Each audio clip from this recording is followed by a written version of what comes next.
Welcome, GCSC Technology Integration YouTubers. In this video, Shotcut for Students video number 8, we will cover the process of exporting your video. This is the last video in the Shotcut for Students series, and in many ways, this video is the most important. In videos 1 through 7, I showed methods for creating your video using Shotcut.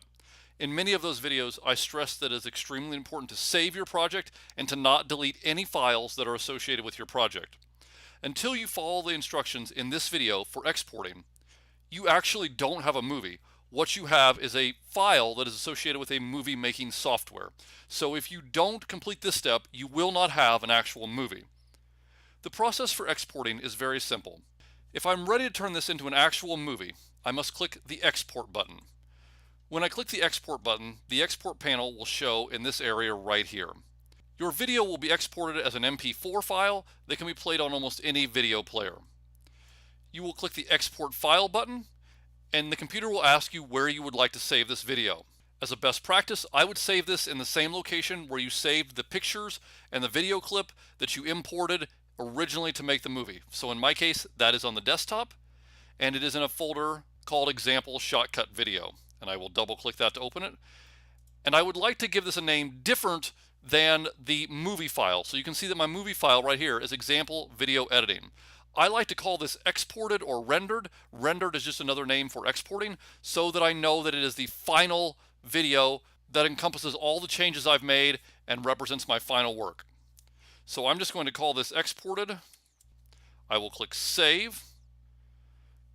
This dialog box will appear in the upper right hand corner. When this gets to 100%, your video is finished. Please do not exit Shotcut until that reaches 100%. You will know that your video has finished exporting when the green check mark appears. Also, it will tell you the amount of time that it took to export your video. To view the final product, you can do so in one of two ways. You can right-click on the job that you just exported in the Jobs panel, select Show in Folder and left-click, and from there you will see the folder, or rather the file that you just exported, and you can double-click on that to open it in the video player that your computer is using. Alternatively, you can find the location where it was exported to. In my case, that is the example Shotcut folder on the desktop. I can double-click that. I can find the exported video. I can double-click on that to have it play in my video player.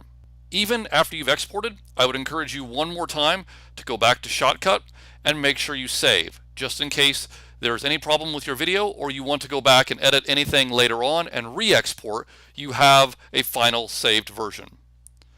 This concludes the student tutorial on Shotcut. Hopefully you found this useful and you can find a way to use Shotcut in a project for your class.